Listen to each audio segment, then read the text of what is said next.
इस कहानी की शुरुआत में हमें जो नाम के एक सीनियर सिटीजन को दिखाया जाता है जो बैंक में मैनेजर के पास जाता है और उससे कहता है कि उसे येलो नोटिस आ चुका है, जिस पर मैनेजर कहता है कि येलो नोटिस का मतलब है कि अगर तुमने पैसे नहीं चुकाए तो तुम्हें 2 महीनों के अंदर अपना घर खाली करना होगा। लेकिन तभी वहां पर कुछ रॉबर्स आ जाते हैं जो सबको जमीन पर लेटने के लिए कहते हैं, लेकिन जिस पोजीशन पर जो लेटा होता है उस पोजीशन में उसे तकलीफ हो रही होती है, जिसके बाद रॉबर उसे आराम से लेटने के लिए कहता है और तभी जो उस रॉबर की नेक पर एक मंगोलियन वॉरियर का टैटू देख लेता है, जिसके बाद वो रॉबर्स वहां से $1.6 मिलियन चुराकर भाग जाते हैं। और अब जो ही एक ऐसा गवाह होता है जिसने रॉबर की नेक पर वो टैटू देखा होता है, इसीलिए वो पुलिस को वो टैटू बनवाने में मदद करता है और इसके बाद वो अपनी बेटी और ग्रैंड डॉटर के पास आ जाता है जो कि उसी के साथ रहती हैं। दरअसल उसकी बेटी का डाइवोर्स हो चुका होता है। फिर हमें दिखाया जाता है कि जो के विली और एल्बर्ट नाम के 2 दोस्त भी हैं। विली की बेटी और उसकी ग्रैंड डॉटर उससे दूर रहते हैं और उसकी फाइनेंशियल कंडीशन भी अच्छी नहीं है और साथ ही उसे किडनी फेलियर की बीमारी भी है, जिसके चलते अगर उसने जल्दी किडनी ट्रांसप्लांट नहीं कराया तो उसकी मौत हो जाएगी। और वहीं एल्बर्ट की भी फाइनेंशियल कंडीशंस ठीक नहीं होती, लेकिन उसकी एक नेबर होती है जिसे वो बहुत लाइक करता है और वो भी उसे बहुत लाइक करती है। इसके बाद ये तीनों उस कंपनी की एक मीटिंग में जाते हैं जहां पर ये काम किया करते थे और उस मीटिंग में इन्हें पता चलता है कि इनकी कंपनी दूसरी जगह शिफ्ट हो रही है, जिससे इनकी पेंशन को भी बंद कर दिया जाएगा। और ये सुनकर वो लोग बहुत ज्यादा डिसअपॉइंट हो जाते हैं। जब जो घर पहुंचता है तो उसे एक रेड नोटिस मिलता है, जिसका मतलब होता है कि उसे अब 1 महीने में घर खाली करना होगा, जिसके बाद वो बहुत ज्यादा दुखी हो जाता है। अगले दिन जो विली की बर्थडे पार्टी पर जाता है और वहां पर वो विली और एल्बर्ट को बैंक रॉबरी का एक प्लान बताता है, जिसे सुनकर उन दोनों को लगता है कि वो शायद मजाक कर रहा है। फिर रात को विली को एहसास होता है कि उसे पैसों की बहुत जरूरत है और इसीलिए वो जो को फोन करके उसके प्लान में शामिल होने की बात बताता है, लेकिन एल्बर्ट अभी भी उनके प्लान में शामिल होने से मना कर देता है। फिर अगले दिन ये तीनों एक स्टोर में जाते हैं जहां पर जो और विली पहली बार चोरी करते हैं, लेकिन एल्बर्ट इनका साथ नहीं देता। जब ये दोनों चोरी कर रहे होते हैं तभी गार्ड इन्हें देख लेती है, जिसके बाद ये दोनों वहां से भागने की कोशिश करते हैं, लेकिन गार्ड इन्हें पकड़ लेती है और इन्हें सीधा डिपार्टमेंट के ओनर के पास ले जाती है। अब क्योंकि ये दोनों सीनियर सिटीजन्स होते हैं, इसीलिए डिपार्टमेंट का ओनर इन्हें छोड़ देता है। अब ये तीनों एक रेस्टोरेंट में बैठकर चाय पी रहे होते हैं कि तभी न्यूज़पेपर में ये लोग एक खबर को पढ़ते हैं जिसमें लिखा होता है कि इनकी कंपनी अपने पुराने एम्प्लॉयज की पेंशन को बंद कर रही है। और अब एल्बर्ट सोच में पड़ जाता है कि उसे भी पैसों की सख्त जरूरत है और इसीलिए वो भी इनके प्लान में शामिल हो जाता है। लेकिन सबसे बड़ी प्रॉब्लम ये होती है कि इन तीनों में से किसी को भी चोरी करना नहीं आता और इसलिए ये एक ऐसे आदमी की तलाश में रहते हैं जो इन्हें चोरी करना सिखा सके। जिसके बाद जो और विली जो की बेटी के एक्स हस्बैंड के पास जाते हैं क्योंकि उन्हें लगता है कि वो इलीगल काम करता है, जिसकी मदद से इन्हें एक आदमी के बारे में पता चलता है जो कि एक पेट शॉप चलाता है, जिसके पास जाकर ये लोग हेल्प मांगते हैं। शुरुआत में तो वो आदमी इनकी मदद करने से मना कर देता है, लेकिन जब उसे इनकी दुख भरी कहानी के बारे में पता चलता है तो वो इनकी मदद करने के लिए तैयार हो जाता है। फिर सबसे पहले ये तीनों उस बैंक में जाते हैं जिस बैंक से जो को नोटिस आया होता है और वहां पर ये लोग चुपके से बैंक की तस्वीरें क्लिक करना शुरू कर देते हैं और साथ ही ये लोग फिजिकल फिटनेस और शूटिंग की भी प्रैक्टिस करते हैं। इन्हें 20 दिनों के अंदर चोरी करनी होती है क्योंकि 30 दिनों के बाद जो को उस घर से निकाल दिया जाएगा। ये तीनों एक कार्निवल में हिस्सा लेते हैं और जिस दिन कार्निवल होने वाला होता है ये उसी दिन चोरी करने का प्लान बनाते हैं, ताकि अगर कोई इन पर शक करे तो इनके पास सबूत हो कि रॉबरी के टाइम पर ये लोग बैंक में नहीं बल्कि कार्निवल में थे। और जल्द ही वो दिन आ जाता है जिस दिन कार्निवल होता है और उसी दिन इन्हें रॉबरी करनी होती है।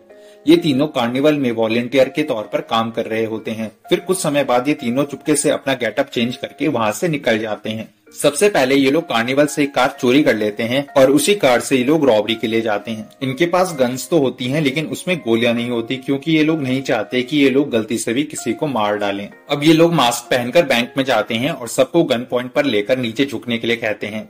इसके बाद ये कैश काउंटर पर जाकर कैशियर को कैश बैग में डालने के लिए कहते हैं। तभी विली को दिखाया जाता है जो कि सब पर निगरानी रख रहा होता है। उसकी तबीयत बिगड़ने लगती है जिसकी वजह से वो एक माँ बेटी के पास गिर जाता है। वो बच्ची विली से डरकर कहती है कि तुम मेरी डॉल ले लो, लेकिन विली कहता है कि नहीं, मैं तुम्हारी डॉल नहीं लूंगा क्योंकि मेरी ग्रैंड डॉटर भी तुम्हारी ही उम्र की है। और तभी वो लड़की विली का मास्क हटाने की कोशिश करती है जिसकी वजह से उसका आधा चेहरा दिख जाता है, लेकिन उस लड़की की माँ डर कर उसे ऐसा करने से रोक देती है। लेकिन तभी वो लड़की विली के हाथ पर वो घड़ी देख लेती है जिस पर उसकी ग्रैंड डॉटर की फोटो लगी होती है। और अब इन तीनों ने बैंक में रॉबरी कर ली है और जब ये तीनों वहां से जा रहे होते हैं तभी बैंक का मैनेजर इनकी तरफ अपनी गन पॉइंट कर लेता है और अब ये तीनों भी अपनी गन्स निकाल लेते हैं जिनके अंदर एक भी गोली नहीं होती। लेकिन ये बैंक मैनेजर को डराने में कामयाब हो जाते हैं और फिर बड़ी ही चालाकी से ये वहां से निकल जाते हैं। और फिर सबसे पहले ये पेट शॉप के ओनर के पास जाते हैं जिसने पूरा का पूरा प्लान बनाया होता है।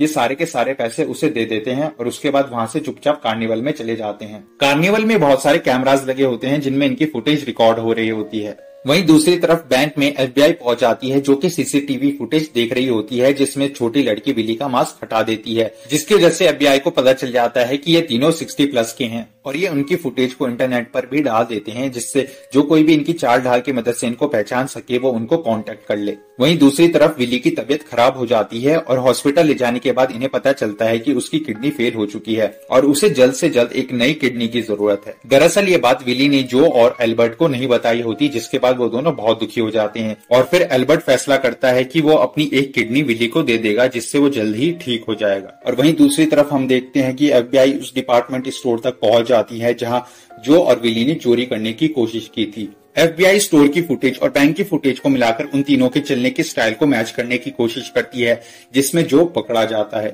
स्टोर का ओनर कहता है कि अगर वो जो है तो बाकी दोनों विली और एल्बर्ट ही होंगे। फिर FBI इन तीनों को इन्वेस्टिगेशन के लिए बुलाती है और इनसे पूछती है कि रॉबरी के टाइम पर ये तीनों कहाँ थे, जिस पर ये कहते हैं कि ये तीनों उस टाइम पर कार्निवल में थे। और जब इनसे पूछा जाता है कि रॉबरी से पहले ये कहाँ थे तो ये तीनों अलग अलग जवाब देते हैं।